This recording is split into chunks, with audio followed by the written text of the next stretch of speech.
So I didn't make this lesson terribly long this time. So it's 35 pages.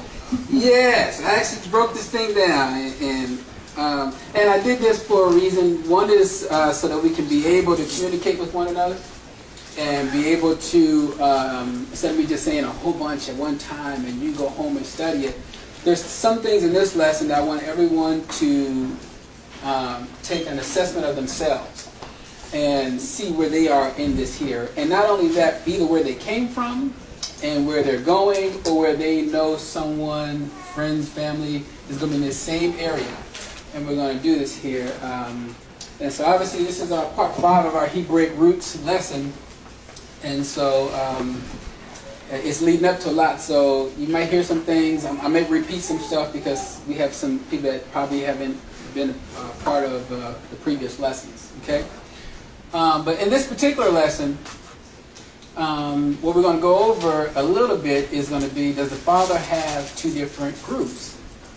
Is there like a Christian group, and then is there a Hebraic group or a Hebrew group? We're going to see how the outward appearance looks to people. We're going to talk about that. Mm-hmm. We're going to talk about how,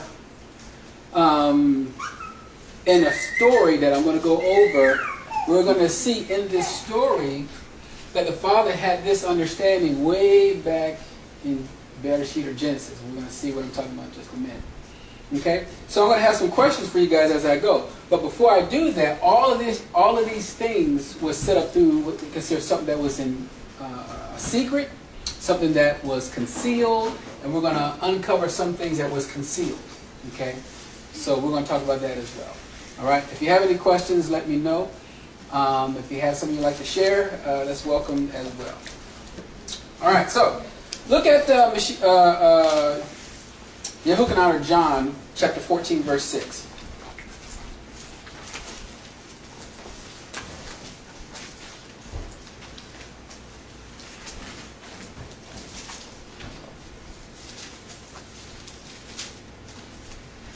Okay?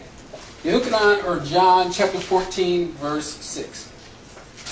It says, Yosha says unto him, I am the way, the truth, and the life. No man comes unto the Father but by me. All right, so are we in agreement with that? Because if that's the case, all other beliefs, would they believe this the same? Some would say no, depending on if you believe that he's the Messiah or not. Right? Right. So here it says that. So this then I'm going to be focusing on are those that do believe that you have to go through the Messiah. So if I'm talking about us going through the Messiah, then that must be, I'm focusing on a certain group of people. Still, there's some that may think there's two types of groups out there. Okay, but we're going to see as we keep going here. Look at 1 Corinthians chapter 12, verse 13. 1 Corinthians chapter 12, verse 13.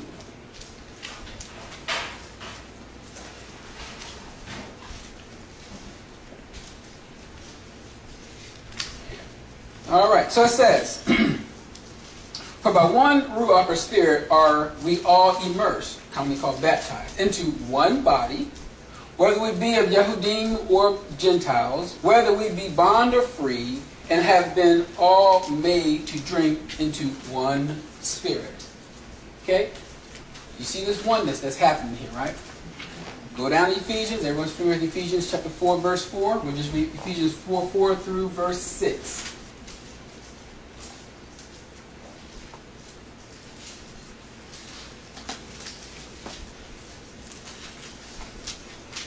Okay? So it says, there is one body and one Spirit. Even as you are called in one hope of your calling. One sovereign, one faith, one immersion. One Elohim and Father of all, who is above all and through all and in you all. Okay? There's only one. One Ruach, one Spirit, one faith, one immersion. So if that's the case, how do we reconcile these two groups that believe in this one Messiah? Okay? We have to see what's going on here. Because either the outward appearance looks wrong, and we need to get that right, or some people is focusing on trying to get their inside right, and their outside will come later. We're going to see how that works as well. All right? But there's something that we must do in order to figure this out. And Mashiach said it best, so I'm going to read it in Matthew or Matthew, chapter 7, verse 7. Okay? Repeat. Matthew, chapter 7, verse 7.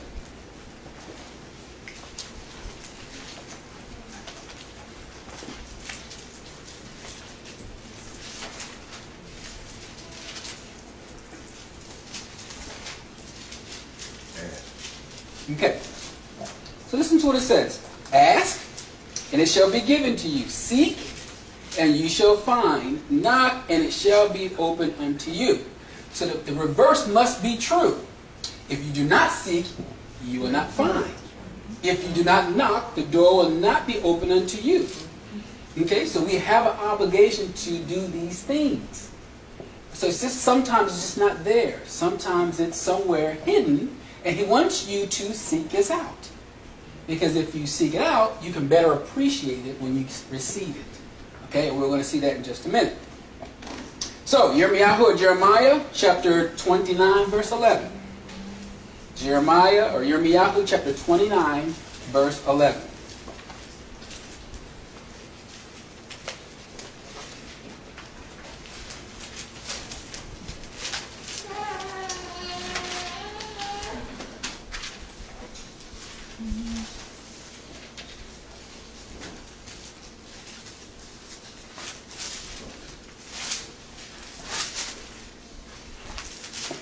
All right. This is Jeremiah 29:11 through 13. So it says, "For I know the thoughts that I think towards you, says Yahuwah. Thoughts of peace and not of evil, to give you an expected end. Then shall you call upon me, and you shall go and pray unto me, and I will hearken unto you." So listen to 13. It says, "And you shall seek me and find me, when you shall search for me with all your heart."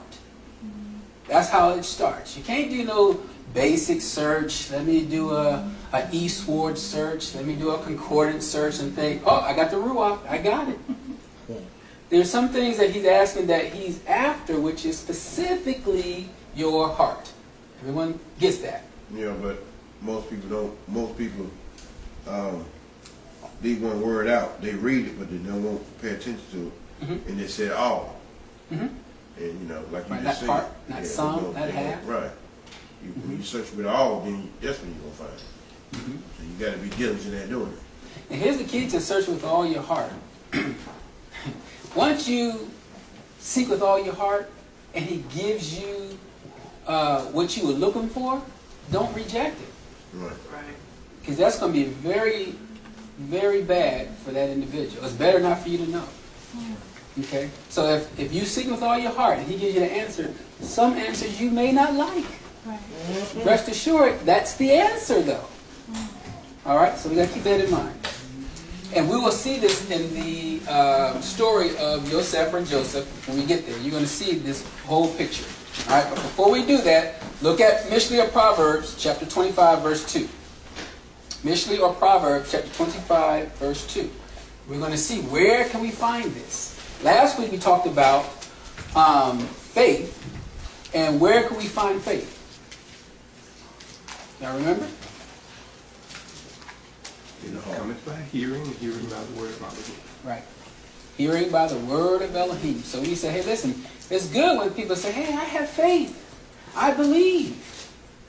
And I say, well, what do you believe? Oh, I believe he died. I believe that he loves me. What else do you believe? What else is part of that faith?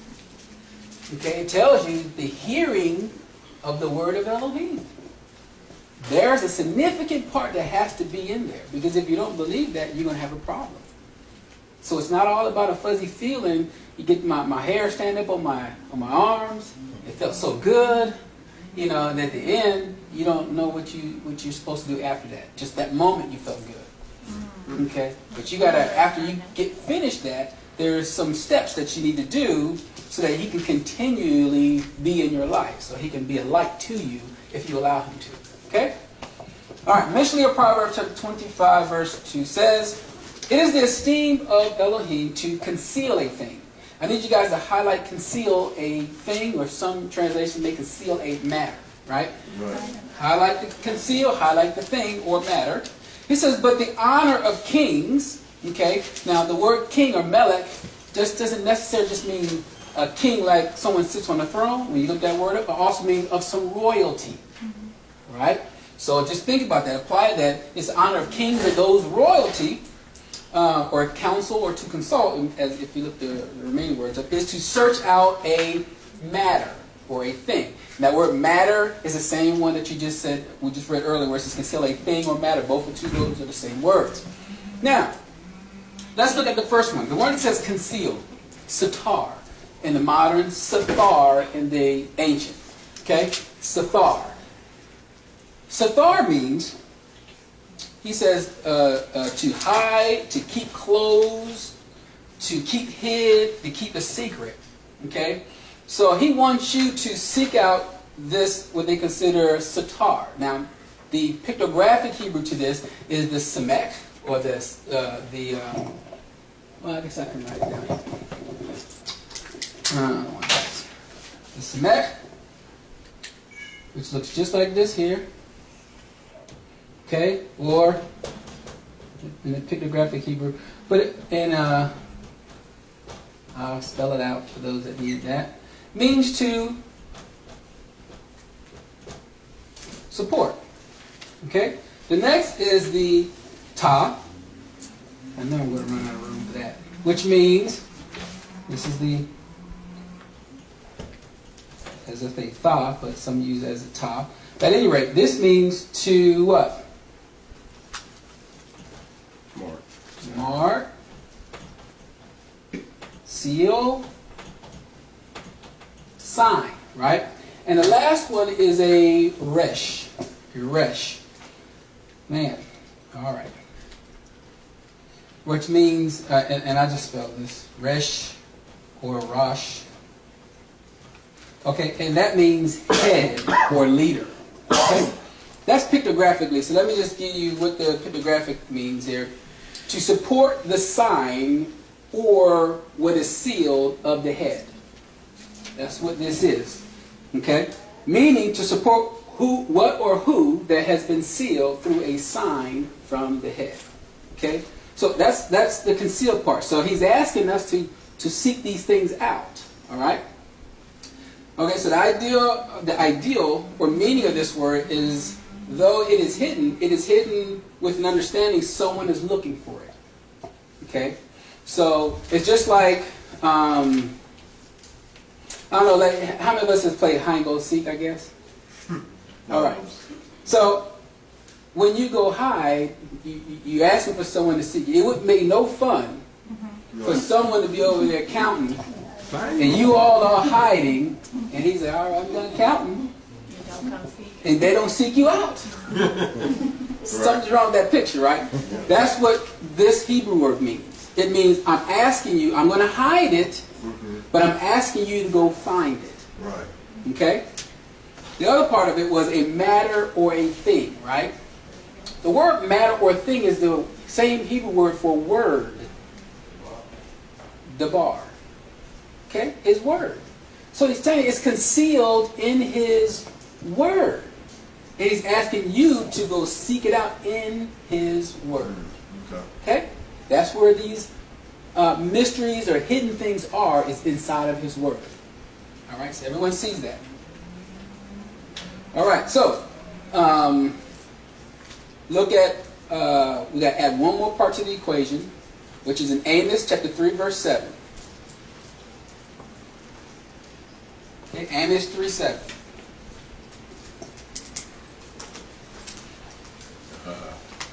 We got a couple more places, and we're going to get started with the story of Joseph to see if we can glean from something from Joseph. So surely Yahuwah Elohim will do nothing, but he reveals his secrets unto his servants, the prophet. Okay? So, obviously here the word reveal his secrets. The word secret there is a sud or a sod. Everyone ever heard that? Sod? Like they will say the different levels of interpretation, remed. Well, this is the sod part. This is where that word is coming from. All right?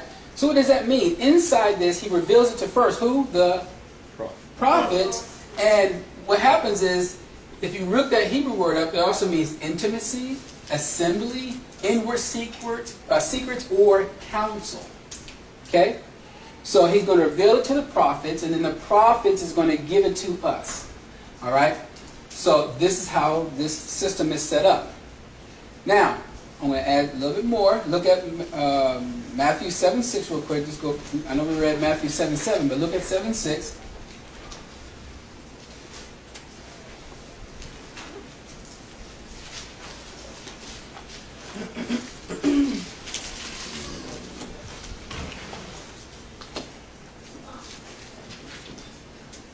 All right, it says, "Give not that which is set apart unto dogs, neither cast you your pearls before swine, lest they trample them under their feet, and turn again and render you." Now, think about it. There's some secrets that's inside the Word. Right? And he wants you to go seek out these hidden treasures, if you will. Once you receive it, but the ones that's supposed to be seeking things out are going to be of some type of royalty. Right. Something called kings and priests. Okay. All right? These are the same ones that's going to be ruling in the end time prophecy. Just keep that in mind. Oh, yeah. All right? But these are, so when you receive these things, these treasures, you don't put these pearls or these treasures upon dogs or we consider swine. Now, of course, when Mashiach says this, he's not telling you to call that person a dog or swine. Right? So if someone says, "Hey, what's your belief?" "Man, you're a pig."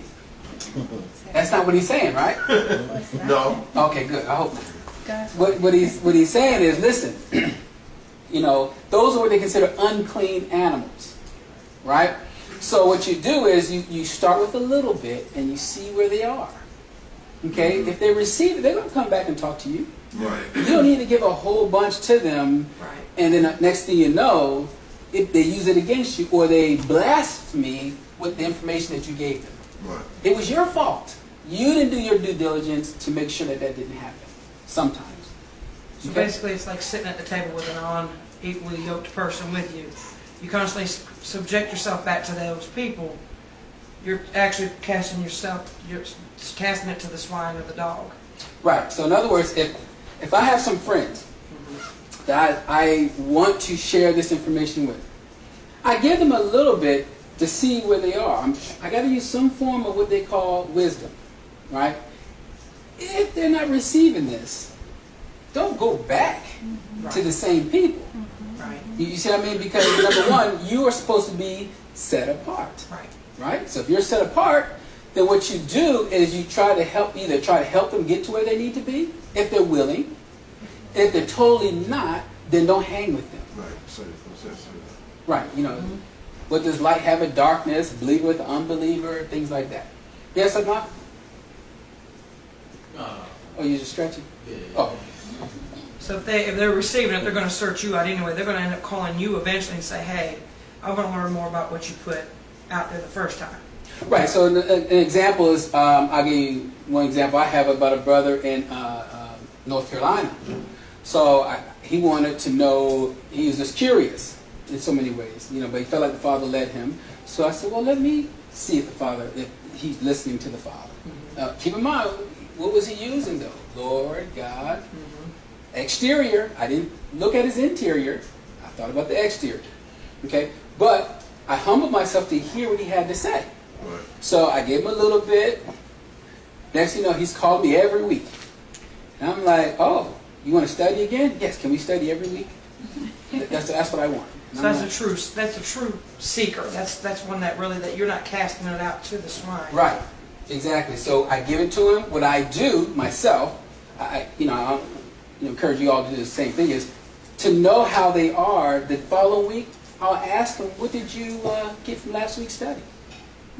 Okay, because it's good. It's fresh in your mind when we're talking. But I want to check how you've been doing that whole other week or the rest of the week till we get to this, so we can build upon what we talked about last week. But if you forgot about what we talked about last week, how can I build on something that you just totally forgot about? so then I'm going to give you some more, so that you can not do that and give you some more. That's not what I'm going to do. So, he gives us little tests that we can do to be able to, as they would say, try the Spirit by the Spirit, things like that. Okay? All right. Look at 1 Corinthians chapter 2, verse 6. 1 Corinthians chapter 2, verse 6.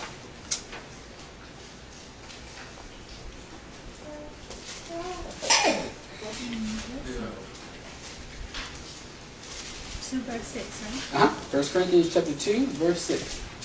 Still stretching out? No, I do have a question. Oh, okay. Would you be able to give us an example of something that you personally would think would be a pearl in the scriptures to not share? Oh, yeah. We're going to go in Joseph's story. When we go in Joseph's story, you're going to see exactly that example. Okay? All right, so 1 Corinthians 2:6 says, "Howbeit we speak wisdom among them that are perfect, yet not the wisdom of this world, nor the prince of this world that comes to naught. But we speak the wisdom of Elohim in a mystery." See how they're speaking it? In a mystery, even the hidden wisdom, which Elohim ordained before the world unto our esteem, which none of these princes of this world knew, for had they knew, listen to one of them, had they knew it, they would not have crucified the sovereign of his esteem. So in other words, had they knew that wisdom, that mystery, they wouldn't allow him to die. They wouldn't allow them to consider the Mashiach or the Messiah to die. Why? Because if you don't die, what happens?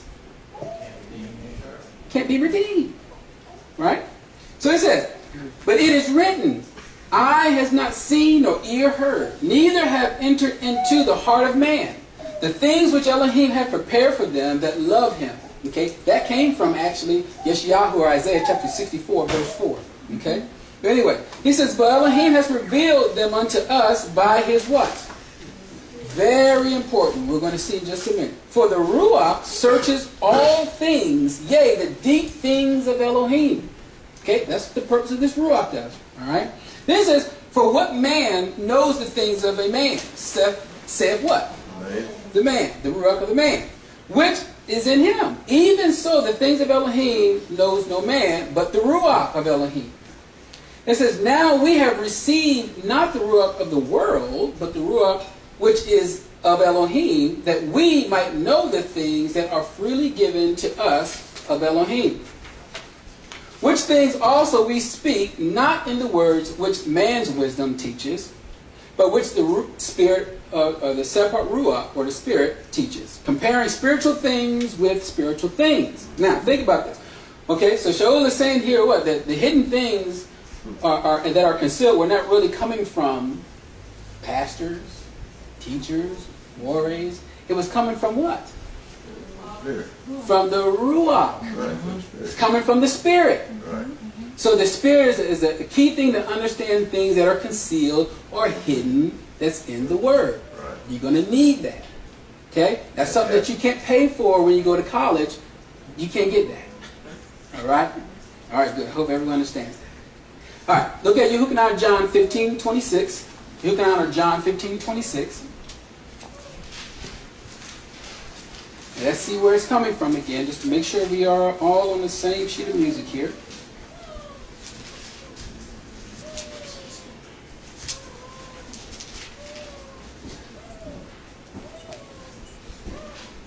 All right, so it says, "But when the Comforter is come, whom I will send unto you from the Father." So who's sending it?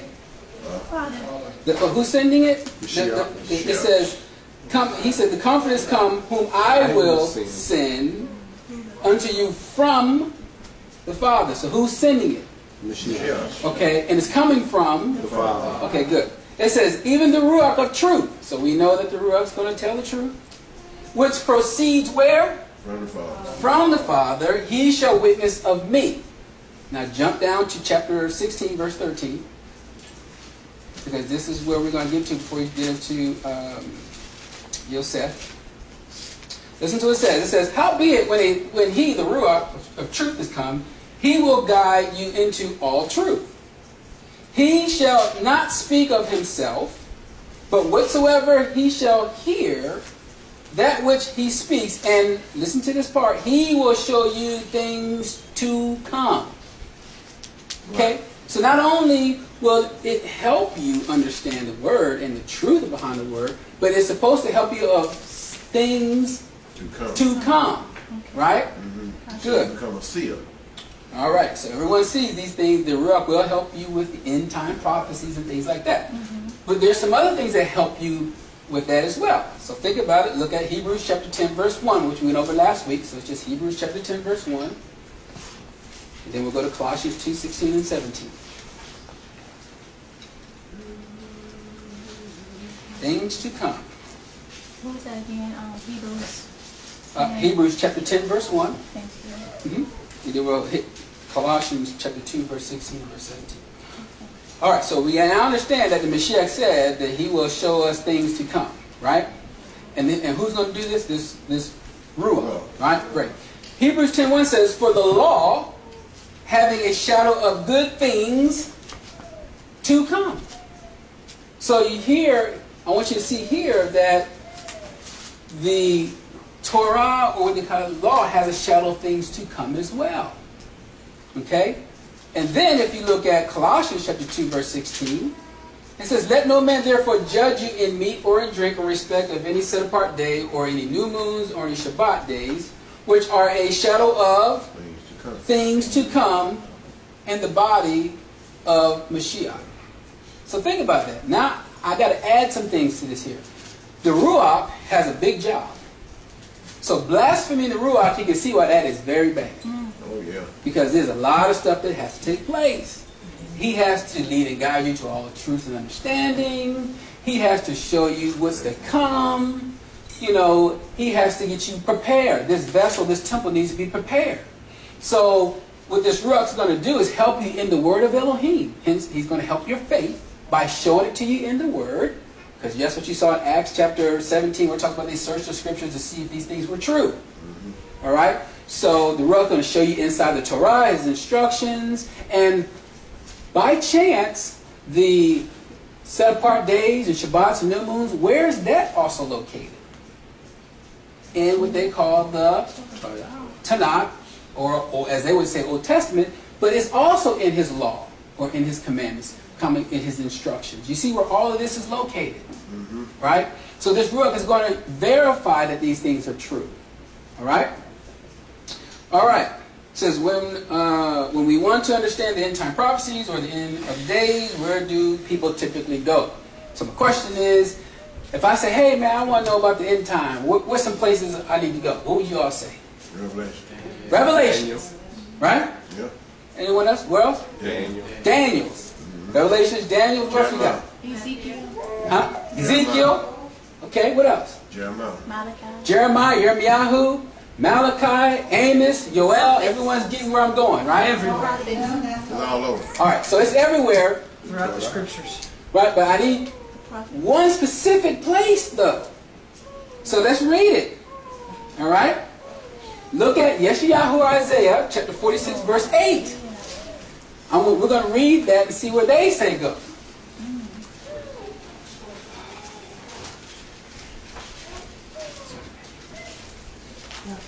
Okay, Isaiah or Yashar'al chapter 46, verse 8. Remember this, and show yourselves men. Bring it again to mind, O you transgressors. Remember the former things of old. For I am El, or Mighty One, and there is none else. I am Elohim, and there is none like me. Declaring the end from the beginning. And from ancient times, things that are not yet done, saying, my counsel shall stand, and I will do all my pleasure. So, where would they go to find the end time? In the Old Testament? In the beginning. Right. In Genesis. Bereshit's going to tell you an end time prophecy. Really, really clear. All right, so we're going to see that in just a minute. But just understand that that's where you really need to go first. Because in Bereshit, I will learn a lot of stuff in the end time prophecy. And you're going to see just one of many that we're going to go over today. Okay? So, first thing we all familiar with here is, at least some of us are pretty familiar with, is our thinking, our linear thinking, our cyclical thinking, right? So linear thinking, everyone is familiar with linear thinking, or what I'm saying with that? No. Okay. Got to use simple words. All right, linear, in a line. Okay, there you go. Got that? Good picture there. All right. All right, so this is linear thinking. All right, so let me give you some things on this line. I'm not going to write it. I'm just going to tell it to you. Old Testament, Father, covenants, Adam, Noah, Abraham, Moses, Israel. Think about this. Adam, Noah, Abraham, Moses, Israel. Okay? Yep. That's on this line here. And then on this, towards the end of this line, you got New Testament, Messiah, church, Christianity. This is linear thinking here. So what's happening here is he did a covenant with Adam. Oh, that didn't go too well. So let me get Noah to replace Adam. Oh, you know, Noah did okay, but that didn't go too well. Let me get with Abraham. Well, you know, Abraham did good.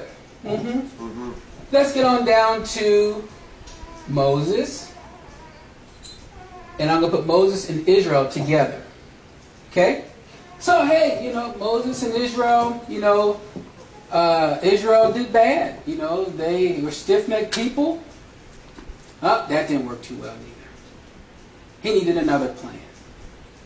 All right, so he says, let me get a church, and let me bring my son, the Messiah, on the scene, and this is the end plan.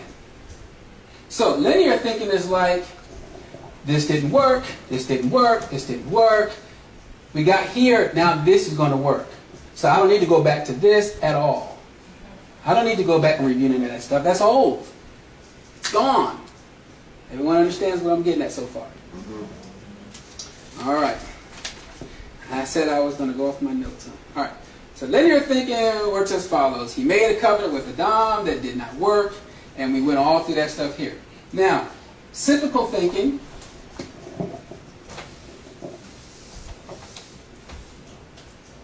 are done in things in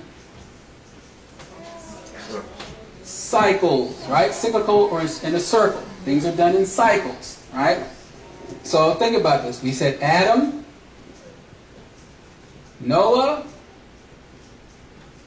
Abraham, Moses and Israel, and we'll say the Mashiach here. Alright, so now let's look at how this may work. So if I get out of this linear thinking, let's see something here. I'm going to start with Adam, because in the linear thinking, let's let that go. 1 Corinthians 15:22 says this. And you all can just write these down because I'm going to be really brief on these because I want to get into the story of Joseph so you can kind of see what's going on here. Alright? 1 Corinthians 15:22 says, for as in Adam all died, even so in Mashiach shall all be made alive. Right? Everyone knows about the first Adam and the second Adam, right? Alright. So, 1 Corinthians, we'll go down to 15 verse 44 now. It says, it is sown in natural body, it is raised in a spiritual body. There's a natural body and there's a spiritual body. And so it is written, the first Adam was made living soul. The last Adam was made quickening spirit, or ruach. Okay?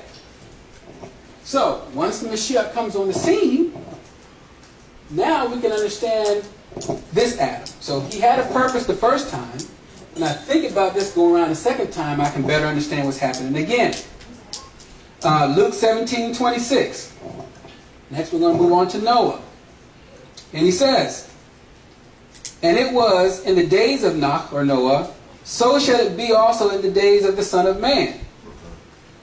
They did eat, they drank, they married wives, they were given in marriage unto the day that Noach, or Noah, entered into the ark, and the flood came and destroyed them all.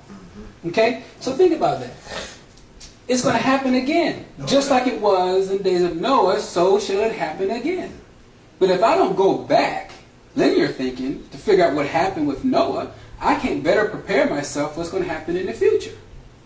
Okay? So Noah's reason has a good thing. But the thing is now this Mashiach is giving you better promises on top of this covenant, of the second Adam, or the last Adam. Now you see a better promise for Noah. I can understand this story. Next, let's look at Abraham.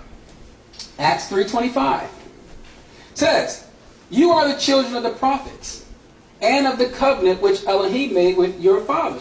So, who is he talking to? Listen to what he says. You are the children of the prophets. Oh, that's different. Then it says, "and of the covenant which Elohim made with our fathers." All right. Then he says, saying unto Abraham, "And in your seed shall all kindreds of the earth be blessed." Now, there was a promise made to Abraham. Right? Galatians 3, verse 7 first says, "Know therefore that they which are of faith are the same are the children of Abraham." Okay? Abraham the Hebrew. Keep that in mind. This is Galatians 3:7, and then I'm going to go to verse 16. It says, "Now to Abraham and his seed were the promises made. And he said, not unto seeds as of many, but as one, and to your seed, which is Mashiach." So, the seed and the promise that was made with Abraham, right? And that promise that he made to Abraham, maybe he's a father of many nations, right? But all of them are supposed to operate under this one particular seed. Okay? And the seed of that promise, you see now we got to add Mashiach on top of that seed. Okay? So everyone sees that. So these promises, these covenants, is not going nowhere. It's just that he's adding on top of that to fulfill these covenants. And the word fulfill does not mean to fulfill to do away with it, but fulfill in Hebrew means to what? To make it complete. To elevate it, to make it right. To make it whole. So now we can truly walk in these covenants, per se, with the Mashiach being the head of these things. Okay? Everyone's good so far. Matthew 19:28 says, "And Yahushua said unto them, Verily I say unto you, that you which have followed me in this regeneration, when the Son of Man shall sit in the throne of his esteem, you shall sit upon the 12 thrones, judging the 12 tribes of Israel." You see now, Moses and Israel. Now the Mashiach is on this covenant. See, this cycle is the way you're supposed to understand prophecy. You're supposed to understand on what we're supposed to do and who he made it with. Right? Luke chapter 1, verse 67. Listen to what it says. Luke 1, 67 through 69. So it says, he says, "And his father, Zechariah, who was Zechariah, was filled with the set-apart spirit of the Ruach, and prophesied, saying, Blessed be Yahuwah Elohim of who? Of Israel." Right? Of Yashar'al. "And he has visited and redeemed his people." Who is his people? They just told you. Right? Verse 69 says, "And has raised up a horn of salvation for us in the house of his servant David," or David. Okay? So you see he's making Israel, and we're going to see later on towards the end of this lesson about how he's going to fulfill this prophecy. In just a minute. Okay? Now, the other place we need to go to is Hebrews chapter 8, verse 8. This is one everyone's familiar with. 8:8 through verse 10. Okay? So that's why I said some of these you don't have to go to because we've already been to them. I just want to set the stage here. So it says, "For finding fault with them, saying, Behold, the days come, saith Yahuwah, and I will make a renewed covenant with the house of Israel and the house of Yehudah." So where is the covenant going to be with? Is there any other covenant that you can read that's outside with any other group? No. Okay, if you can't find that, why then do you have so many other doctrines out there? Deceitful. You see, because they don't like to be attached to these people because they require some things that come with them. They were given oracles, they were given commandments, things like that. So you mean to tell me I got to do these things? How about I just put all that stuff aside and come up with this other covenant that you can't get? Okay? Yeah. So then it says, verse 9 says, "Now according to the covenant that I made with their fathers in the day when I took them by the hand, led them out of the land of Mitzrayim or Egypt, because they continued not in my covenant, and I regarded them not, saying, Yahuwah."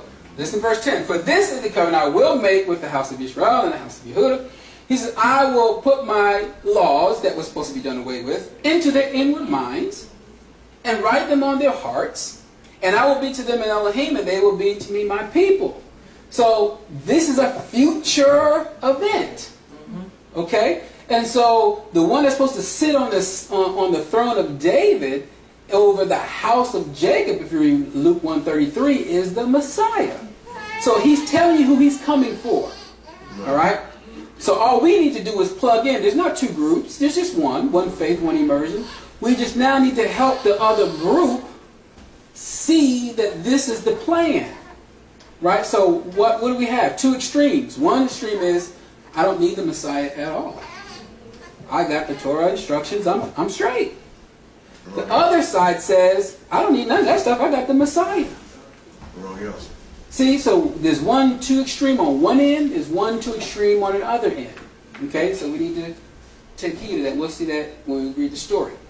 All right, Revelations 14:1. Listen to what it says there.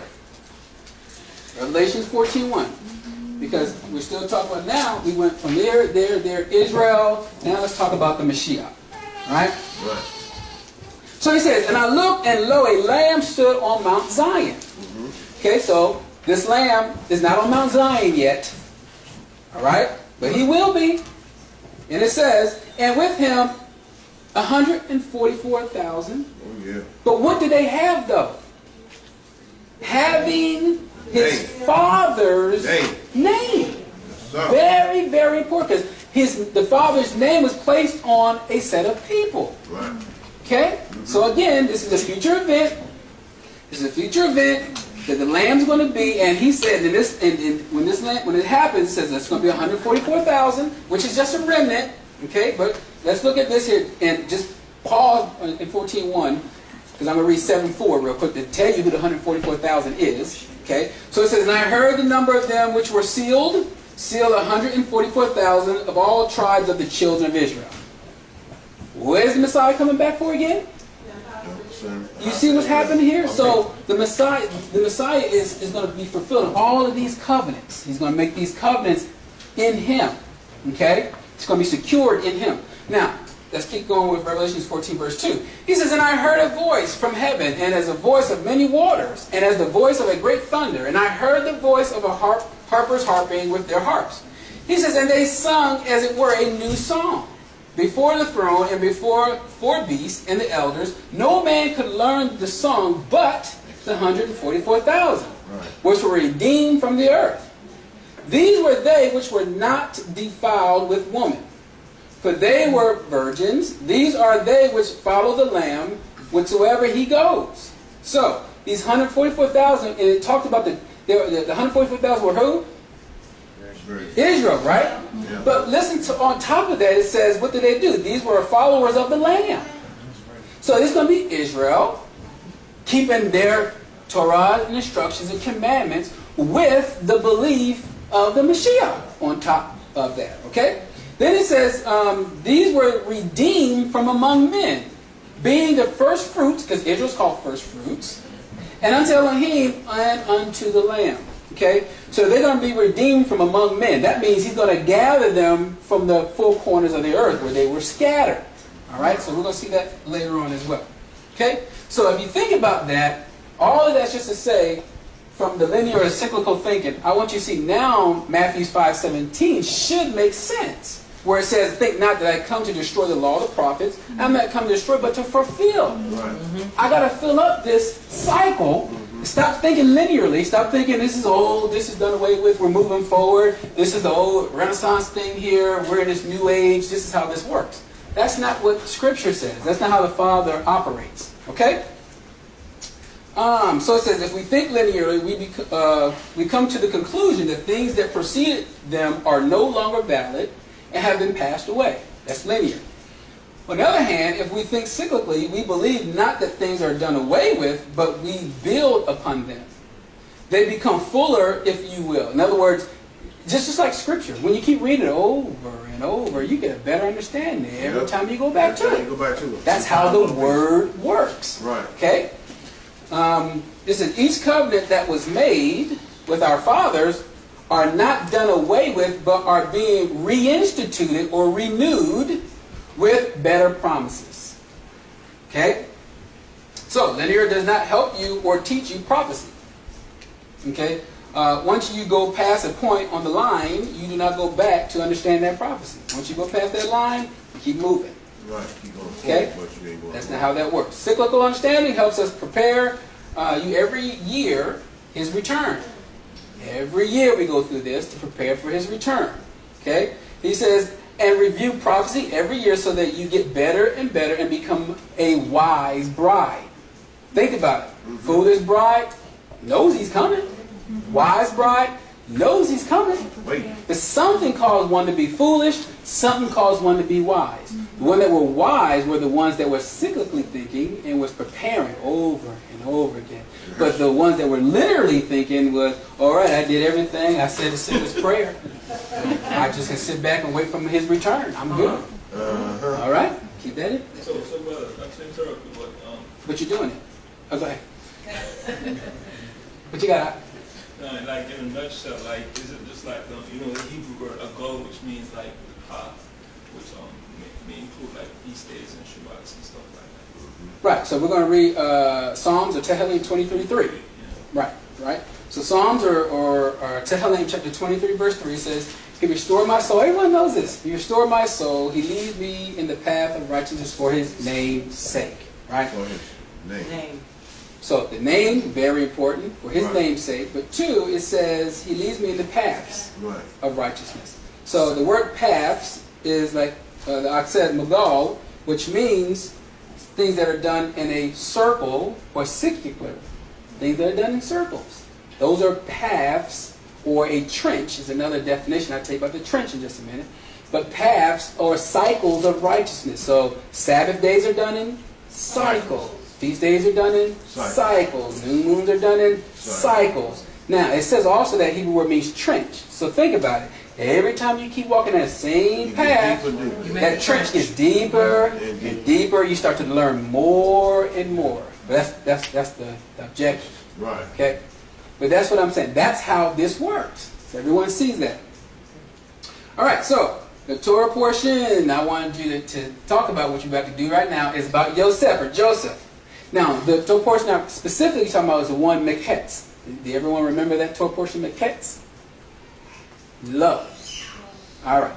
So the Torah portion Meketz deal with Joseph, but the Hebrew word Meketz means at the end. At the end.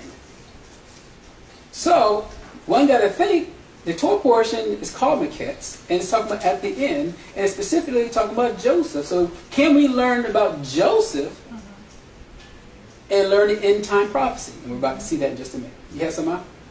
How you feel, McKay? Meketz is like M-E, well, Right let out. me see if I can transliterate this here.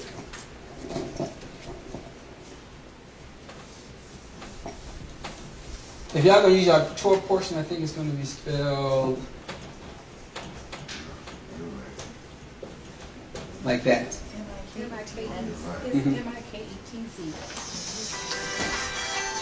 Uh-oh.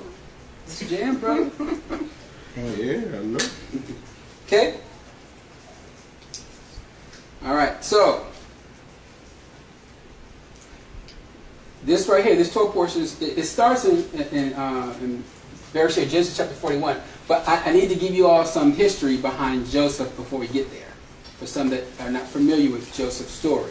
Some of us just are aware of it, but let me give you a little bit more into Joseph or Joseph's story. Okay? It says, he was born of a woman, right, whose womb had to be opened by the Creator.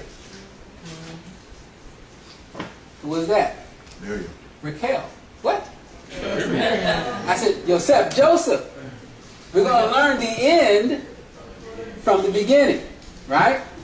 So we went from the beginning to get this understanding. I just want you to see that Joseph came from a womb that had to be opened by the Father. Oh, yourself. Mm-hmm. Right? So like you say, someone else had to go through the same thing, right? Yeah. Okay, good. And Raquel means what by chance? Sheep, lamb? Oh, okay, well, we'll keep going because that might be too coincidental. All right. And it says he was the firstborn of Raquel, And that's the one that Yaakov or Jacob really loved. Now, who technically was the firstborn? Reuben. Reuben, right? Everyone agrees? And Michelle is called the firstborn, right? But let's see something. Look at 1 Chronicles chapter 5, verse 1. 1 Chronicles chapter 5, verse 1. We'll talk about Yosef here.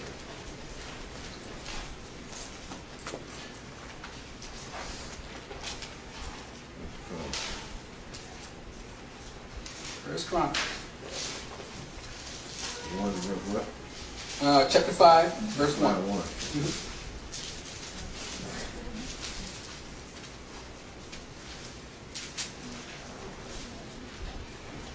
See? So it says, now the sons of Reuben, the firstborn of Israel, right? Yeah. He says, for he was the firstborn, but for as much as he defiled his father's bed, his birthright was given unto his son, who? Yosef or Joseph, the son of Israel. And the genealogy is not to be reckoned after the birthright. For Yehuda prevailed above his brethren, and of him came the chief ruler, but the birthright was of Yosef or Joseph. Everyone sees that? Okay. All right, so everyone's getting this parallel together. Now, Yaakov loved Yosef or Joseph, right? Outside of places where in Bereshit 3:7 and 30, verse 3 and verse 4 in Bereshit, because we're not going to read that, because he literally says he loved Yosef more than his brothers. Everyone's good with that, right? But what else did he do that made him stand out from his brothers? Many colors. Gave him a coat, right? Many colors. Right, many colors. The word "many colors" is technically in Hebrew. It doesn't say many colors, but they got that off the Septuagint's definition. All right, but nonetheless, it was actually a tunic. All right, but it was a chiefly or a king or a royalty tunic. Okay. Now, that shows you that he loved that son. Right? Everyone's good with that. All right. So think about this. The first dream Yosef had, because he was a dreamer, right? First dream he had was one sheaf bowing to the other sheaf. Everyone agree? All right. The second dream was what? Sun, moon, stars, and what did they represent? Remember what he said? Sun represent Yaakov, right? The moon was who? The mom. Stars was his brother. Question. Why did Yaakov find that, number one, why did Jacob find that ridiculous? Yeah. I mean, why did he? Because he thought there was no way he would bow down to his son. You know, like, how can it be? You know what I mean? That was his natural thinking. Okay. Did anyone find something unusual about the moon? His mom was dead. So. His mother was dead. So something should, like, wait a minute. He had a dream, and Yaakov and Jacob thought about the sun being him, the moon being his mom, the stars being his brothers. So could that have an understanding of a future prophecy? Okay. Right. Okay. We'll keep going. So let me just give you some highlights. Yosef is loved by his father, birthright in the blessings, hated by his brothers, but in the end must come back to help him. The brothers need some help in the end. This is Joseph's story, because what happens with Mashiach? Hated by his brethren, but in the end, they're going to have to come, they're going to need his help. All right? He says the womb was open, right, miraculously. He was placed into prison. He was falsely accused. He was elevated to power. Saved not just his family, but the world as they knew it. He then reveals to them who he is to his brothers face to face, and all Israel was saved. Okay? Now that's the highlights of Joseph's story. Everyone can see the parallel between Joseph's story and the Mashiach so far. All right, good. So Yosef was stripped of his tunic, rent and dipped in blood. Anyone else know anything about that? Mashiach happened to get his garments parted with his blood on it. Oh, yeah. Okay. Yosef is sold to Potiphar, who is captain of the guard. His Isha made advances to Yosef and Joseph, and ultimately she had something in his hand that convicted him in her eyes. What was it that she took from him? Oh, she had a tunic. That's number 2. First tunic got him in trouble. Second tunic got him in trouble. Okay? Yeah. Not doing too hot, right? Now here's what I want you to think about here. Well, I'll keep going and I'll tell you about it. All right, it says he was identified by the tunic, right? A Hebrew tunic at that. So twice outwardly the tunic got him in trouble. The things that Yahuwah shared with Yosef has gotten him into trouble.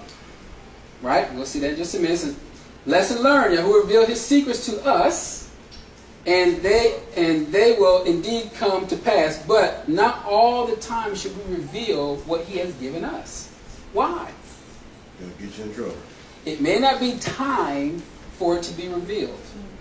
Okay? Because he may have given it to you, but it may not be for everyone else just yet. Okay? Think about what the scripture says in Amos 3:7. Why? Just because he revealed his secrets does not mean it's time for the prophet to reveal it to others. Everything is done according to his time. All right? 1 Corinthians 14:32 says, you have to go to us, read it real quick. And the ruach of the prophets are subject to the prophet. When Yosef revealed the dreams, he might have been expecting a positive reaction from his brothers. You think he wanted to hear, brothers, listen, your sheaves going to bow to my sheaves. Yes. Brothers is like, is that right? Okay, I got you covered. Mm-hmm. Then he comes back excited again. Man, Dad, let me tell you what I dreamed.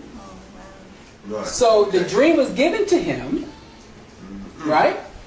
He got excited, but the people that received it wasn't time for them to receive it just yet. Right. Okay? But here's the other part about the dreams. In his dream, he saw the end result. He didn't have a dream about him being in the pit. He didn't have a dream about going into slavery. He didn't have a dream about none of those things. He just saw the end result. Right? So it's the same thing with us. We may not understand. We may understand what the scriptures tell us the end result's going to be. But we don't know just all the things that we're going to go through to get to this end result. You ready about that one? All right? So everyone understands what I'm getting at so far. All right. So Yosef looked at the dream as a positive. He saw the end result of the dream. He did not see the parts of being a slave, family turning on him. So he could have thought that the appearance got him in trouble, and the things he revealed likewise got him in trouble. Because we're going to see later on what winds up happening to him.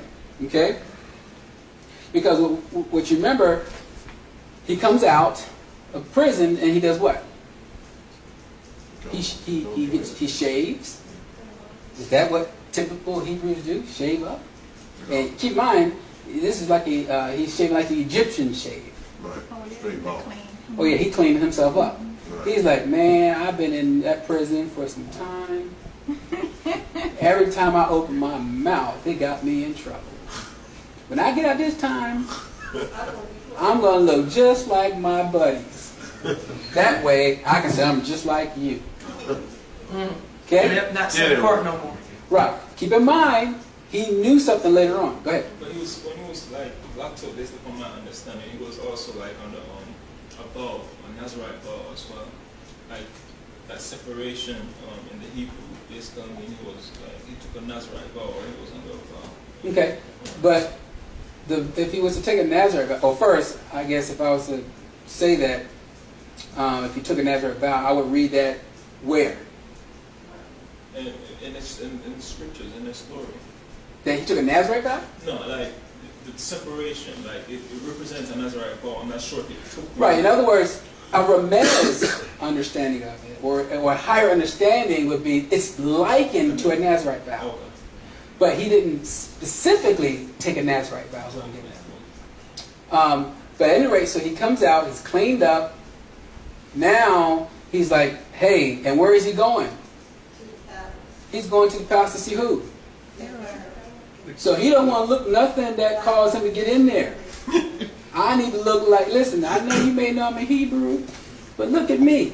Right. So now, outward appearance to him got him in trouble before. They took my tunic. And let me change my outward appearance sometimes. Okay, but we'll see the story as it unfolds. So now, all of us, I'm just giving you a highlight. There's a whole lot more to it, but I'm just giving you a highlight. So now let's go. All of us go to Bereshit or Genesis chapter 41, verse 1.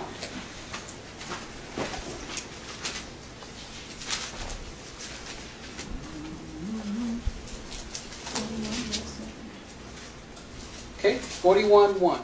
Bereshit or Genesis 41:1. That would have been that Torah portion. So it says, and it came to pass at the end of 2 full years that Pharaoh dreamed, and behold, he stood by the river. And behold, there came up of the river 7 well-favored kine and fattened flesh, and they fed in the meadow.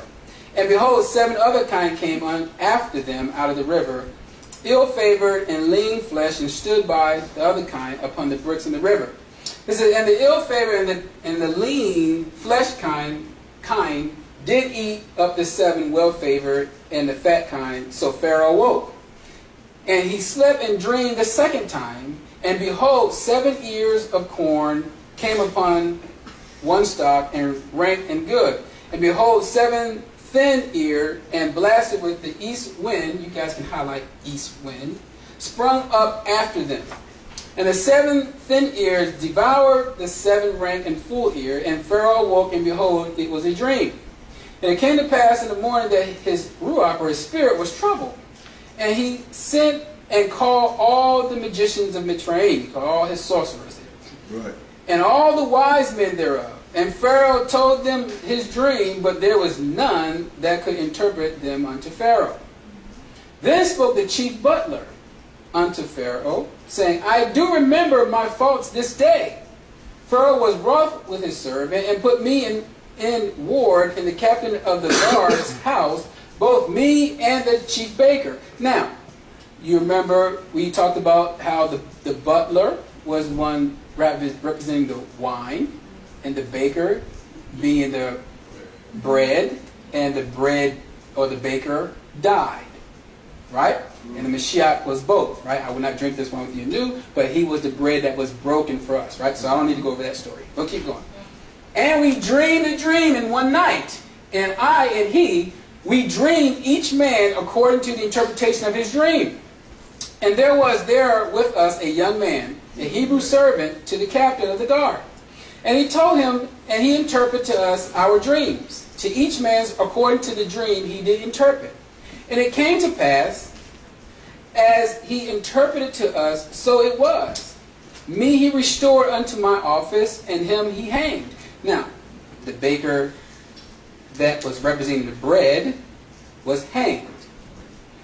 Did that make any sense to anybody else? Yeah. All right, great. So we can And then Pharaoh sent and called Joseph, and they brought him hastily out of the dungeon, and have shaved himself, and changed his raiment, and came into unto Pharaoh. Okay? So, we're going to talk about east wind in just a minute, real briefly. But just understand about these horns, these 7. You guys can look these things up, because these talk about end-time prophecy, but I'm getting to a point. So we got to keep going. So once all that took place, he was given a name. What was that name he was given? Okay. Does anyone know what that means? All right. Zephaniah, right? So let me give you some definitions. Okay. One is called living bread, or the bread of life. Joseph stored up the bread, etc. The etymologist states that his name means salvation of the world. Okay? Not only that, Jerome says the same thing as well. Okay? So these two definitions, bread of life and salvation of the world, is what they say that name means in Egyptian culture. Okay? So I'm not going to read all of this here. I'm just going to highlight some stuff. Yosef is married into a family that is heavy in sun worship. Yosef no longer looks like a Hebrew. He does not act like a Hebrew to them. He speaks Egyptian language. They looked at him as one of them and not a Hebrew at some point. Mm-hmm. He is in an adulterous pagan culture. He knew who he was and who his father was, though. So think about that. Just like some today may look at, well, this guy. So he's masquerading himself. Right, but think about, well, what I want you to see here is this here. Just like to the Christians. That's not the Hebrew I'm talking about. Right. It looks like the one I'm looking for, the one that's this way. So they have a whole different picture of this Messiah. They don't have a Hebrew Messiah anymore. Right. Okay? But he knows who he is. They are looking at him for how they want him to be. Outer appearance is a big Outward thing. appearance. You see that? So what caused that was the surroundings. He wound up going into a place of a pagan place, and wind up getting all this information. Same thing to some that, let's say, non-Messianic, some that believe the same way. Well, that's Jesus and Yashar'al. They're the same. You guys are wrapped up in this Catholicism per se, okay? Because they're looking at it from their perspective outwardly and not seeing what he said inwardly. Because everything he said led back to the Father, right? He even tell you the way you get to the kingdom's Father is through the Father himself. Exactly. He said, if you do the will of my Father, right? Uh-huh. All right. So the outward doesn't look too good for some. For some that are believe one way. And then to those that would consider themselves Christians, they see a different Messiah than what you see. What I see or something like that. Okay? Everyone understands that? Oh, yeah. All right, good. So I will skip all of that. Now, I'm going to let you all read this on your own part, but this deals with Imhotep. Everyone's familiar with him? Imhotep? All right. All right, let me just give you some highlights. Imhotep is appointed administrator of Pharaoh. Oh. Okay? During the period of 7 years famine and 7 years bountiful harvest. Imhotep. Okay, like the one else. Gotcha. All right. Who else? Yes, sir. Oh, okay. It says, minister to the king of the lower part of Egypt. Yes, sir. He says, he was not appointed by Pharaoh until he reigned for some time. He was given the status of a son. He was the builder of an architect, or the pyramids, or the grainer, or the storehouse. He said he needed advice from, and I'll use their term, God. Okay. It says he decided to tax. He decided the tax rate during the 7 years of famine. He also didn't apply to the priests, but he did the famine during the time that there was famine. He did the taxes, and then if you go down this whole list I have, you'll see that somehow Imhotep lines up with Joseph. He even died at 110 years old. Imhotep did. Just by chance, I think Joseph probably died at the same 110 years old. Yeah. So something's wrong with that picture. But we'll keep going because I said this is not about that. So we'll keep rolling. All right. So when does Joseph's brothers show up? 2 years after the famine. Okay. 2 years after the famine, his brothers show up. 2,000 years, Mashiach comes on the scene. Okay. So last week we went over how prophetic days work. Okay?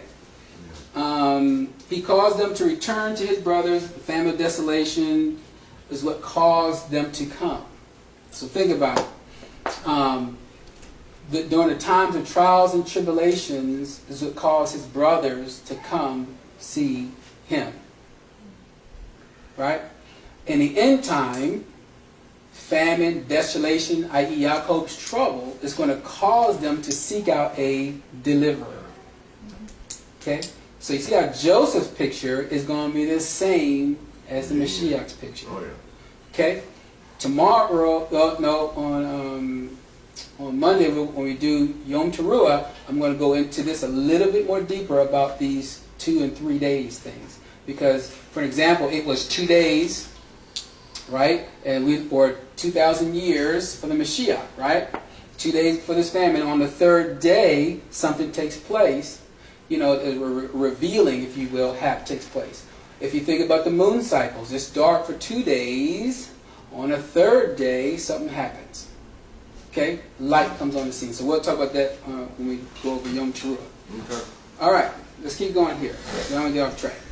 Yirmiyahu, or Jeremiah 18:15 through verse 17. Yirmiyahu, or Jeremiah 18:15 through 18:17. So it says, because my people has forgotten me.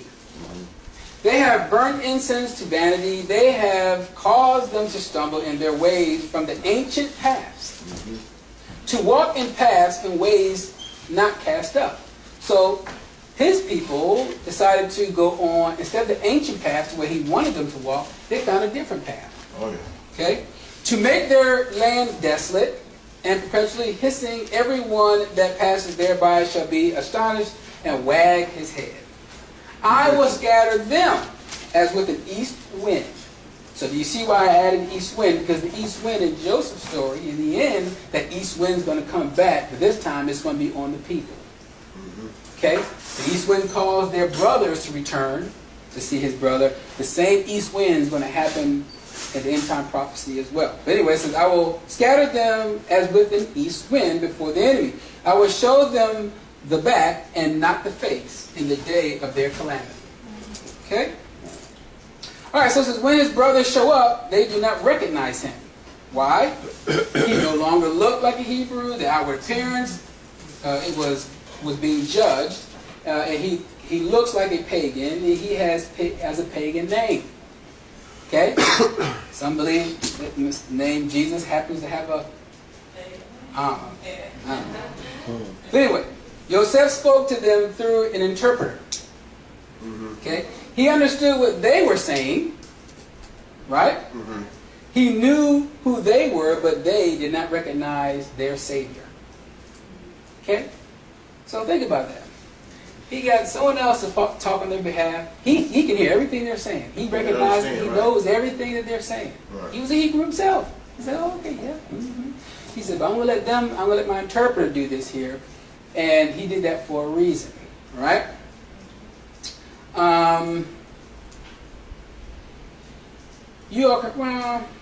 right, I'll read it real quick. I'll read it. John, you all can go to John chapter 6, verse 33. We're going to read verse 33, verse 35, verse 44, verse 48, 50, 51. So I'll say it again. You're looking out of John chapter 6, verse 33, verse 35, verse 44, verse 48, 50 through 51.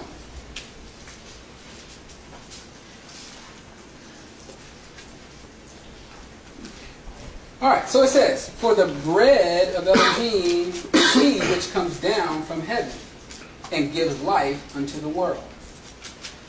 And Yashar'al said to him, I am the bread of life. He that comes to me shall never hunger. He that believes on me shall never thirst. Verse 44 says, no man can come to me except the Father which has sent me draws him, and I will raise him up at the last day. Now think about this here. The Father is going to have to bring you, right? He's going to have to draw you. Do you think that the Father that give you certain commandments, he said, listen, don't worry about my commandments. I'm going to let you draw like a whole different doctrine. No. The Father and his doctrine go together. So if you think about that and he draws you to the Mashiach, you should have an understanding of his doctrine already. Okay? Anyway, we'll keep going. Verse 48 says, I am the bread of life. Verse 50 says, this is the bread which comes down from heaven, that a man may eat thereof and not die. He says, I am the living bread which came down from heaven. If any man eats of this bread, he shall live forever. And the bread which I give is my flesh, which I will give for the life of the world. Now, think about that. He's going to give his flesh. So, what did that mean? For some, that was very hard to understand. What? Flesh. That he's going to live, so one may think about the sacrifice, right? But not only that, there's a little bit more into that word flesh. What was the Hebrew word for flesh? Remember? Flesh. For flesh, the Hebrew word? Huh? Not flesh? Is it not flesh? No, for flesh. Oh, flesh. You say it every week and you forget. Okay. Basar. Basar. Basar, modern bashar. Bashar. For flesh. Basar. It happens to be the same word for good news. It happens to be the same word for good tidings. Okay? So, it happens to be the same word for the word. So he gives life through his word. Through his word. That's the word that became flesh. See? That's how that works. So the word is going to help us get back to where we are. So there's a physical flesh or sacrifice that took place, an offering, if you will. But it also represented that was the same word that you got to go back to. Now that this word did this for you, go back and read about me. It's the same word. It's the good news. Okay? So everyone's good with that. All right. Why? We'll talk about that later. All right. Bereshit 42:9. Let's go back to Genesis. Or Bereshit. Let's go to Genesis 42, verse 9. Yeah, 42:9.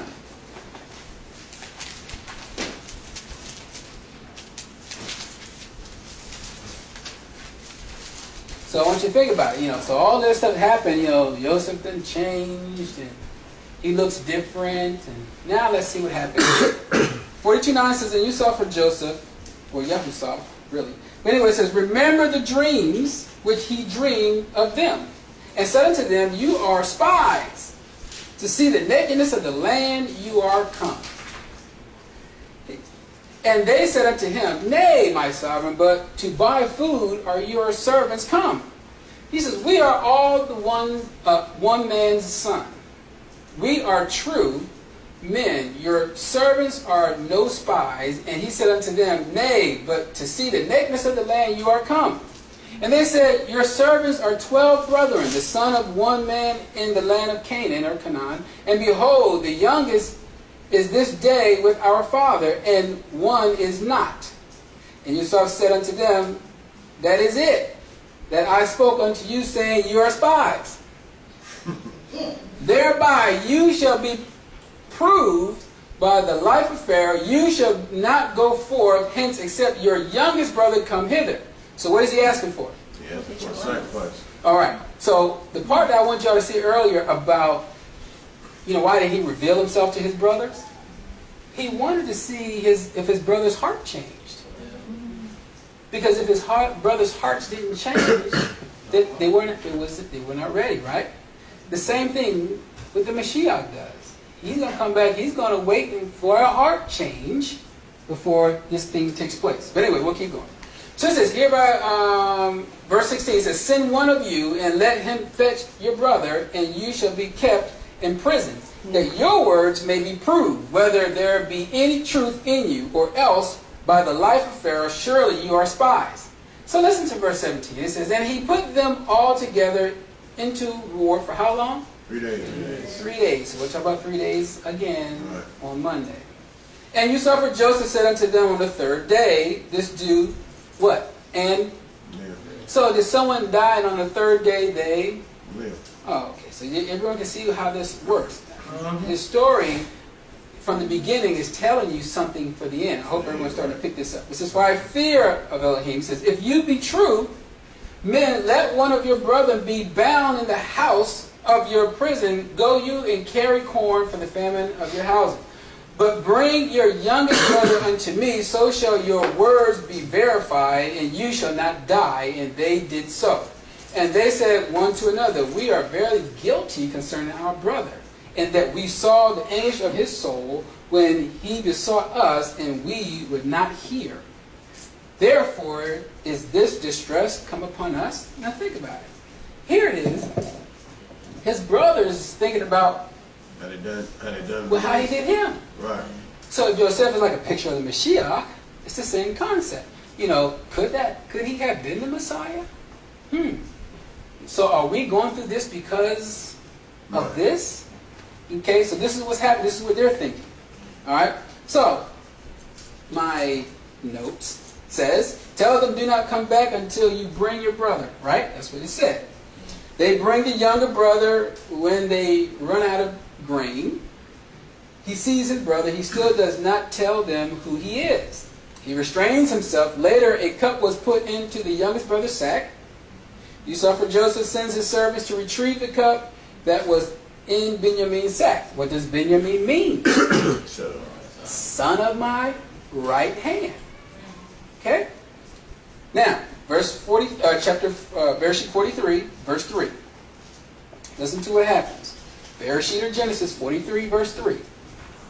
And Yehudah spoke unto him, saying, the man did solemnly protest unto us, saying, you shall not see my face except your brother be with you. If you will send our brother with us, we will go down and buy you food. But if you will not send him, we will not go down. For the man said unto us, we shall not see my face except your brother be with you. And Yashar'al said, wherefore dealt you so ill with me, as to tell the man whether you had yet a brother? And they said, the man asked us straightly of our state and of our kindred, saying, if your father yet alive, have you another brother? And we told him according to the tenor of these words, which we certainly know that he would say, bring us your brother down. He says, and Yehudah said unto Yashar'al, his father, send the lad with me, and we will arise and go, that we may live and not die, both we and you, and also our little ones. Now, I'm going to read verse 9. It says, and I will be surety for him, of my hand shall you require him, and I will bring him not unto you, and set him before you. Then let me bear the blame forever. Now, who's saying this? Yehudah. Yehudah. What do you think is going to happen in the end time? Because Yehudah is going to see that, because there was the one that rejected him, right? And in the end, Yehudah is not going to be rejected, because he's going to enter into judgment with them face to face. Okay? All right. So, what was concealed from them should that through their changes can now be revealed. All right. So, what winds up happening is, after Yehudah's change, right? You see how he changed. His mind started to change. When he got there, he tells the same thing to Yosef or Joseph. And then what winds up happening? He winds up telling everybody to leave. Get out. So then, once he realized that his brothers have changed, then he reveals who he is to them. Okay? See how that works? All right, good. All right, so who brought the Mashiach? Oh, okay, my bad.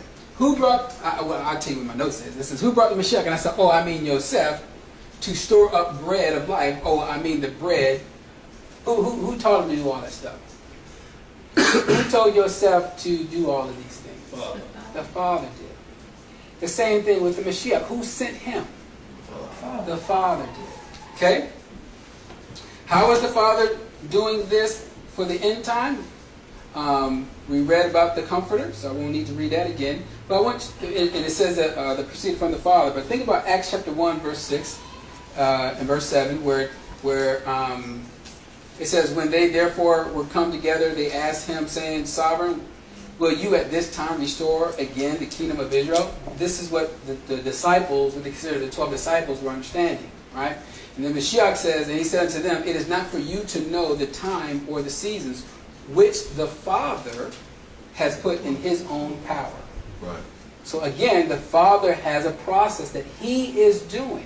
Right. The Mashiach is just being obedient to the Father through this whole process. So it's the same thing for us today. Okay? Mashiach was a perfect example of how to be a good son. Then he shows us how to be a good bride. Okay? And these are the things that we need to understand. He really showed us how to be a good bridegroom if we stop and take a look at that as well. All right. Go to Acts chapter 3, verse 20. We got about 3 pages and we're finished. Acts 3:20.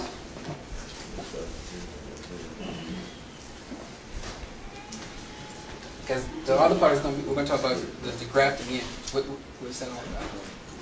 All right, so it says, and he shall send Yashar'al the Messiah, which before was preached unto you, whom the heaven must receive until the times of restoration of all things. What was this saying now? Whom the heaven must receive until the time of restoration of all things. All things is not restored yet. Okay? Which Elohim has spoken. Who? Elohim. All right, that's the Father. Has spoken by mouth of all his set apart prophets. You can't get rid of this. You can't get rid of the prophets. These things are telling you a story that he revealed or kept concealed with them. But if you seek it out, you can pull out what he told them. Okay? He says, since the world began. For Moshe Moses truly said unto the fathers, a prophet shall Yahuwah your Elohim raise up for you of your brethren, like unto me. Him shall you hear in all things, whatsoever he says unto you. And it shall come to pass that every soul which will not hear that prophet shall be destroyed from among the people. So of course, you know, that was in Devarim or Deuteronomy 18, starting at verse 15 through verse 18. So I don't need to belabor that one. Verse 24 says, yea, and all prophets from Shemuel or Samuel, and those that follow after, as many have spoken, have likewise foretold of these days. Okay? So even the rest of them foretold of these end-time prophecies and days concerning the Mashiach. All right? Listen to verse 25. You are the children of the prophet, and the covenant of which Elohim made with our fathers, saying unto Abraham, and to your seed shall all kindred of the earth be blessed.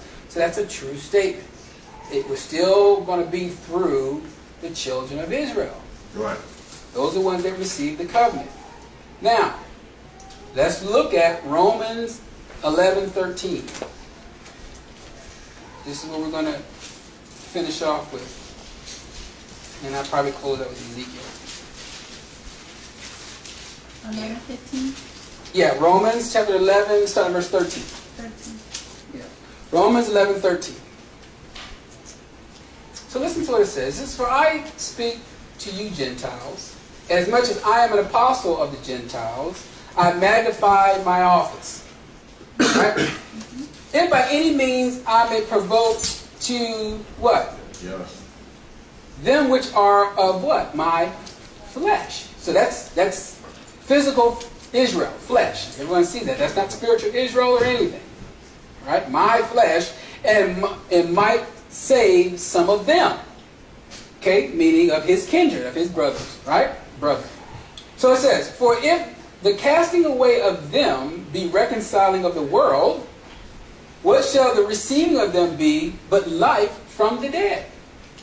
For if the first fruits be set apart, the lump also, and if the root be set apart, so the branches. It says, and if some of the branches be broken off, and you being a wild olive tree were grafted in among them, and with them partaking of the root and the fatness of the olive tree. Okay? My question is, who is the olive tree? Israel is the olive tree. Everyone agrees that the olive tree is Israel? And, is that right? Is that another term for Israel? Olive tree? Yeah. How many just don't know? If you don't know, let's read it. Okay, so let's read it. Yirmiyahu or Jeremiah chapter 11, verse 16. Read verse 16 and verse 17 real quick. What's that chapter? Chapter 11, verse 16 and verse 17.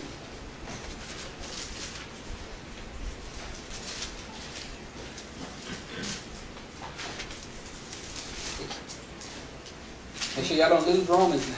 I want y'all, I could put a piece of paper there or something. Alright, so it says, Jehovah called your name, a green olive tree, fair and of goodly fruit. With the noise of a great tumult, he have kindled fire upon it, and the branches of it are what? Broken.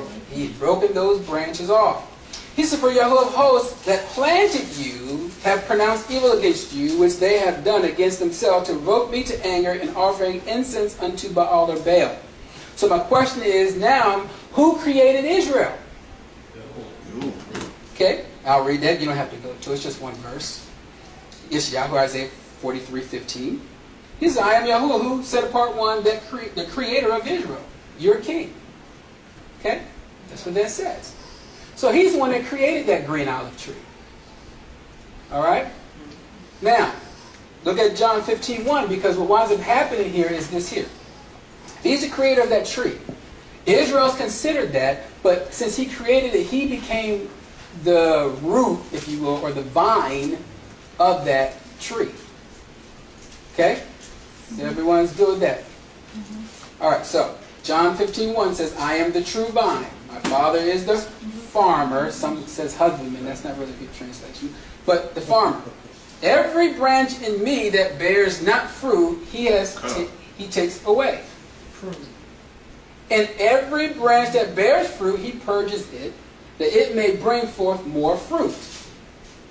Now you are clean through the word which I have spoken unto you. Abide in me, and I in you, as the branch cannot bear fruit of itself, except it abide in the vine. No more can you, except you abide in me. So, verse 5 says, I am the vine, you are the branches. We that abide in me, and I in him, the same brings forth much fruit, for without me you can do nothing. Okay? So, he was the one that created it. He is the root of that tree. Okay? So, if he don't like it, he got to break those branches off. Right? Because he don't want to produce something that's contrary to the tree. He don't want it to produce no figs or anything like that, right? He wants it to produce the same fruit because he doesn't like mixed fruit, if you all know the law. All right, great. All right, so now let's jump back to Romans 11:18. Romans 11:18. So it says, boast not against the branches, but if you boast, you bear not the root, but the root you. You will say then, the branches were broken off that I might be grafted in. So in other words, let me boast now because he broke off you natural branches to bring us wild branches in. So now we're the ones he looked for. He said, don't boast. He said, well, because of unbelief, they were broken off. And you stand by faith, being not high-minded, but fear. For if Elohim spared not the natural branches, take heed, lest also spares not you. Behold, therefore, the goodness and sincerity of Elohim on them which fell, severity, but towards you, goodness, if you continue in the goodness, otherwise you also shall be cut off. Now, they have to walk in goodness as well. Now, if you follow Acts before this time period, you'll see that they were giving them the word of Elohim, i.e. what they call today the Old Testament. They were feeding them the Tanakh. Okay, and they were to walk in that and have the belief of the Mashiach. Okay, verse 23 says this, and they also, if they abide not still in unbelief, shall be grafted in, for Elohim is able to graft them in again. For if you were cut off out of the olive tree, which is wild by nature, and were grafted contrary to nature into a good olive tree, how much more shall these, which be the natural branches, be grafted into their own olive tree? All right? Now, if you guys can Google it, I guess, but a farmer in Israel says this here. An olive tree, to graft in another part, like a wild tree, graft into it, it takes 3 days in order for that olive tree to grab it, to take hold of it, and it will start to not reject it. So that's when they'll know if it rejected by the third day. Okay? 3 days again. 3 days. That's how long it takes to see if that olive tree is going to reject it or accept it. But here's the key.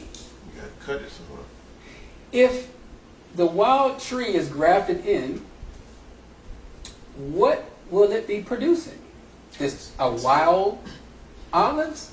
No. Or the whole purpose of grafting that in is so that it can do as the natural branches. Right. Right. Because of likeness. Right. He's always in the habit of making 2 1. Right? 2 houses, 2 sticks, we'll read about that, becoming 1. And when we read about that, the 2 sticks, the Hebrew word there is hates, which means 2 trees. He's going to make 2 trees 1. And we're going to read about that in just a minute. All right? So that's the deal. What he's trying to say is just because, for those that, because I don't beat up, at least I hope they don't think I do, beat up the church, because not all of them act the same. Everyone does things differently. But the point behind it is that if some of them that believe that we're the church, we're something separate, the Messiah himself comes from the Hebrew culture. He came from a culture that kept certain laws and commandments. And it says that he was not lawless. So if he was not lawless and he kept all the laws and commandments of the Father, Right. okay, and he's the same tree, and if we graft ourselves into that same tree, we're not going to do something contrary to that. That doesn't make any sense. All right? Everyone understands that? So though they have an eyes of looking at the outward exterior, there's something on the inside that has to change in them. Okay? They may have started off with a Greek Jesus. They may have started off with one that seemed to be pagan to other Hebrew Israelites. Okay?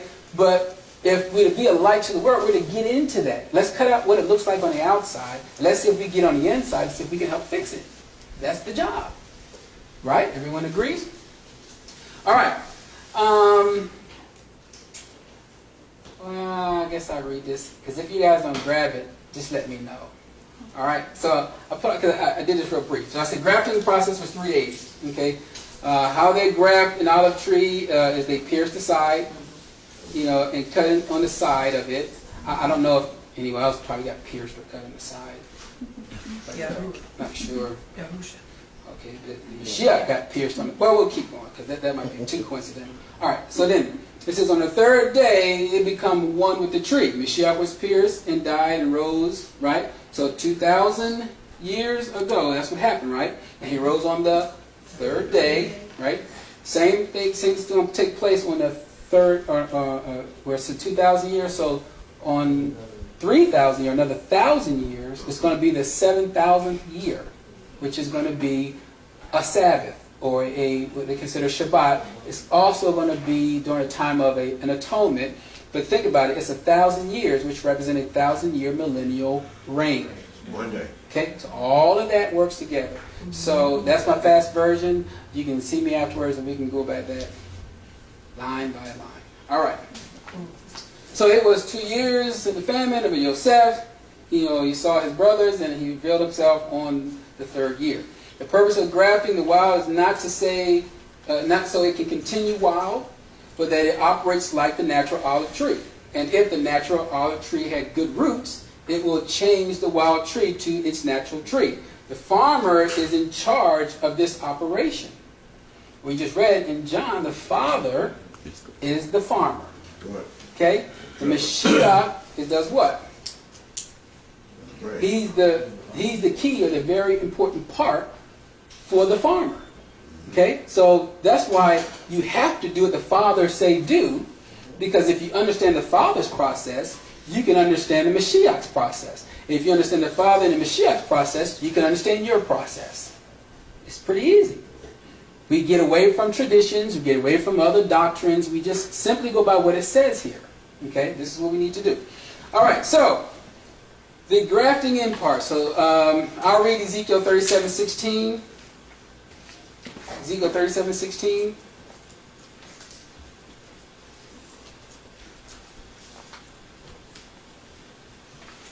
And then just a half a page, and that's it.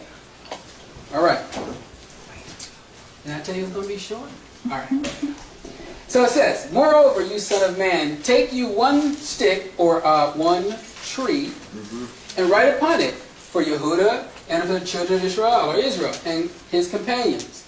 Then take another stick or another tree, and write upon it for you saw for Joseph, the stick of Ephraim, and of all the house of Israel, his companions. So think about that. Ephraim comes from whom? Yosef. Right? And then what does Ephraim mean? To be fruitful. Okay, so he's going to use Ephraim to be fruitful. But again, we'll get into that another time. All right? Because we'll get into another time. All right, verse 17 says, and join them one to another into one tree or one stick, and they shall become one in your hand. It says, and then the children of your people shall speak unto you, saying, will you not show us what you mean by these? says unto them, thus says Adonai Yahuwah, behold, I will take the stick or the tree of Yosef or Joseph, which we just read about Joseph. Now this is an end time prophecy to see that this is going to take place, which is the hand of Ephraim and the tribe of Yashar'al. Okay, so Yosef becomes in Ephraim and Yisrael. He's putting all of them as one. Okay, keep that in mind. His fellows, and will put them with him, even with the stick of Yehuda, or the tree of Yehuda, and make them one tree, and they shall be one in his hand, or one in my hand. All right. So he's going to take two trees, house of Yehuda, house of Yisrael, and they're going to be one in his hand.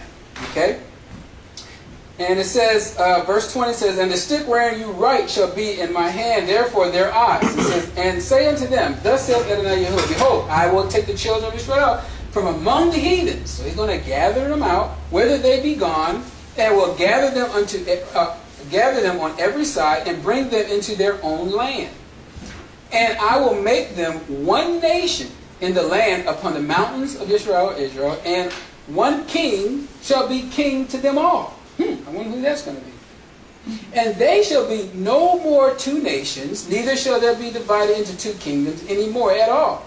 Neither shall they defile themselves any more with their idols, nor with their detestable things. So it's not just idols, but all the other junk that they believe. Right. All of that got to go. Okay? Nor with anything of their transgressions. What is transgression? Neither their sins. Sin. What is sin? Transgression of the law. All that lawlessness. You got to get rid of all that stuff. We don't have to do that. So he's making one tree, and he's going to use Ephraim, because Ephraim was the one, or what they consider the house of Israel, was scattered to the four corners, just like Yehuda was. But they're going to grab up, take hold, and bring up all these other nations. Okay, that's why he talks about in Matthew chapter 24, where it talks about the wheat and the tare, and it's like hold on, don't separate the tares yet. Right? Let them all grow together. And in the end, he'll do the separating. Right? Right. That must take place. Okay? So if Netanyahu is let's say he's Ephraim, and let's say my sister is, I don't want to say a tare. Let's say she's another nation. Okay? So Josie is another nation, and Netanyahu is Israel or Ephraim. Well, if the tare, I don't want to call her tare. Right. If another nation, But you keep calling me a bear. if another nation takes hold of Ephraim, when he pulls Ephraim, then here comes the tare. Not the tare. Then what winds up happening, that other nation is going to stop doing what they're doing, and is going to do it the way their father, and then he can save them as well. You see how this process works? That's a grafting in process. Okay? All right. Let's keep going. Verse 22 says, I will make them one nation upon the mountains of Israel, and one king shall be... Okay, we read that. So let's go back to Romans chapter 11, verse 25. Romans 11, 25. There's so much in 25 and 26. I put a little bit together. Hopefully you guys can catch it. 25 says, for I would not, brethren, that you should be ignorant of this mystery. What did we say a mystery was?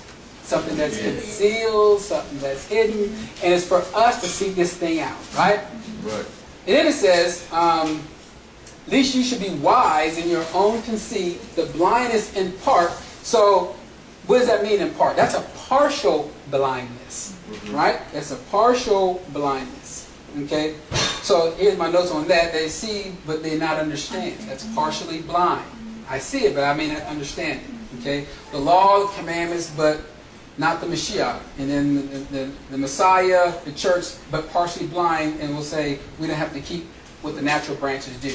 You see, this blindness came in part until something, it says, right? Until it says, happened to who? Israel, right? Until the fullness of the Gentiles come in. So think about that.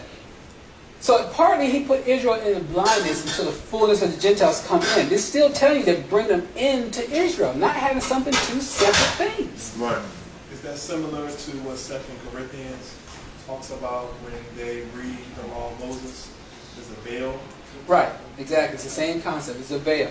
You know, a lot of people look when they read. Some people that just say start to walk, they'll even read and says, "Man, Paul's talking about doing with them laws. Wow, he can't be right." You know, it's because, and some do what they call letter of the law. In other words, they do it. There's no spirit, there's no heart, there's no nothing into it. They're just doing it because it says do it. That's not good either, because it says after your heart. Right. Okay, so it says until the fullness of the Gentiles, right? And then as we talked about before in Bereshit, Genesis chapter 48, verse 17 through 19, you have to go to it, but I'm just going to read it really fast. And it says, and when you saw for Joseph, we just talked about that, right? Saw that his father laid his right hand upon the head of Ephraim. We just talked about Ephraim in Ezekiel 37. He says, it's displeased with him. He says, and he held up his father's hand to remove it from Ephraim's head unto Manasseh's head. And you saw for Joseph said unto his father, not so, my father. For this is the firstborn, but your right hand is upon his head. Now, I'll leave that alone. All right, let's keep going. Verse 19 says, and his father refused and said, I know it, my son, I know it. He also shall become a people, and he also shall be great. He says, but truly the younger brother shall be greater than he, for in his seed, Ephraim's seed, shall become the multitude of the nations. Right? So in Ephraim's seed, he's going to be the multitude of all of these nations. And so we looked that up in the Hebrew, right? And in the Hebrew, where it says multitude of nations is in Hebrew, Milahagoyim, right? Which means fullness of the Gentiles. Full. Okay. It's almost? No, it's full. Okay. Fullness of the Gentiles. All right. I'm glad I'm almost there. All right. So, multitude meaning fullness of the Gentiles. That's where we see that from, right? Great. Verse 26 says, and so all Israel shall be saved. Now, once they come in, it says all of Israel will be saved. Once he pulls Ephraim out, with all, remember, he's going to be the fullness of all those nations. When he pulls them out, there's going to be the fullness of who? Alright, so it says, so Israel shall all be saved. It's written, there shall come out of Zion a deliverer, and shall turn away wickedness from thy coast. Alright, so this, they say it was written somewhere. Everyone know where it was written? If not, this is Isaiah, Yashar'al 59, 20 and 21, we'll close with that. Right? 59, 20, 21 says, and the Redeemer shall come to Zion, and unto them that turns from transgressions in Yaakov, said Yahuwah. And for me, this is my covenant with them, said Yahuwah. My spirit that is upon you, and my words which I have put in your mouth shall not depart out of your mouth, nor out of the mouth of your seed, nor out of the mouth of your seed's seed, said Yahuwah, from henceforth and forever. Alright. So again, he's pointing always, he's coming to Israel. Always. He's pointing to the natural Israel, and he does not exclude anybody from salvation. Okay? Keep that in mind. He does not exclude nobody. But there is one thing we got to understand is the Father does things in order. We can't think like, some of us think very abstractly. Well, when he comes back, he's grabbing everybody. We're all going to be saved. We're good. That's how he's going to do it. No.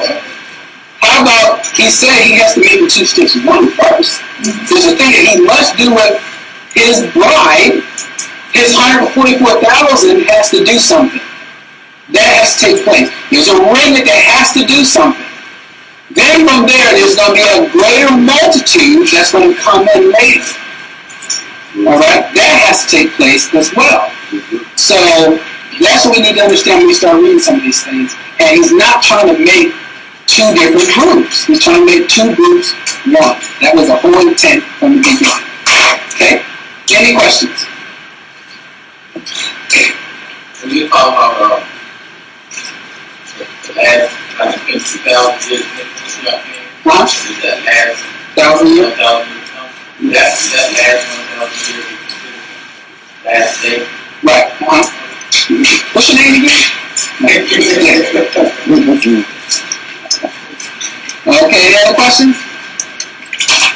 Alright, if not, we'll stand and close.